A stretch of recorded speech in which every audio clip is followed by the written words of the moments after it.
សូមជូនប្រវត្តិលោកបុត្រច័ន្ទមុល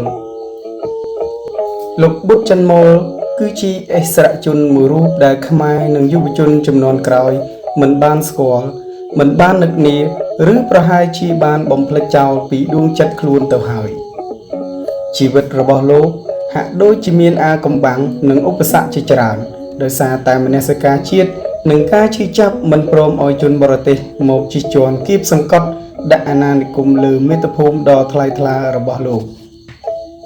កកើតនៅក្នុងឆ្នាំ1916នៅទីក្រុងភ្នំពេញលោកជាអិសរជនជើងចាស់មួយរូបដែលបានក្រោកឡើងប្រឆាំងនឹងអាណានិគមបារាំងដែលបានភ្ជាប់ខ្លួនចងសម្ព័ន្ធភាពជាមួយលោកសឹងមុកថាញ់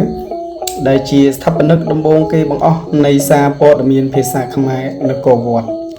នៅឆ្នាំ1942ក្នុងពេលដែលលោកចូលរួមក្នុងបាតកម្មជាមួយនឹងក្រុមនិស្សិតដែលក្រោកឡើងប្រឆាំងនឹងការគៀបសង្កត់ជិះជាន់ទីពន្ធដាររបស់អាណាព្យាបាលបារាំងលោកត្រូវបានគេចាប់ដាក់គុកនៅកោះត្រឡាចអស់រយៈពេល3ឆ្នាំបន្ទាប់ពីរដ្ឋប្រហារឆ្នាំ1970លោកបានត្រឡប់ចូលក្នុងឆាកនយោបាយវិញដោយទទួលបានឋានន្តរស័ក្តិជាវីរៈសេនីយ៍ត្រីនៃឧត្តមបញ្ជាការដ្ឋានជួរក្បួននិងរដ្ឋបាលបន្ទាប់មកត្រូវបានជ្រើសតាំងជាប្រធានពុទ្ធកសមាគមហើយមកទៀតលោកក៏បានចូលជាគណៈកម្មការតែងតាំងរដ្ឋធម្មនុញ្ញនៃសាធារណរដ្ឋខ្មែរលោកបានបញ្ចេញស្នាដៃតាមរយៈសៀវភៅពីរក្បាលដែលរៀបរាប់ពីឆាកជីវិតនិងបទពិសោធន៍ផ្ទាល់ខ្លួនដែលលោកបានជួបប្រទះក្នុងនយោបាយទាំងសកម្មភាពក៏ដូចជាលទ្ធផលមនសិការនិងឧត្តមគតិរបស់លោកគុកនយោបាយគឺជាស្នាដៃទី1ដែលបានផ្សាយចេញជាសាធារណៈនៅខែមិនិនាឆ្នាំ1972ដែលបានជោគជ័យនិងទទួលការគាំទ្រដ៏ខ្លាំងក្លាពីសំណាក់មហាជនមជ្ឈដ្ឋានអន្តរជាតិនិងជាតិស្នាដៃនេះត្រូវបានបោះពុម្ពផ្សាយ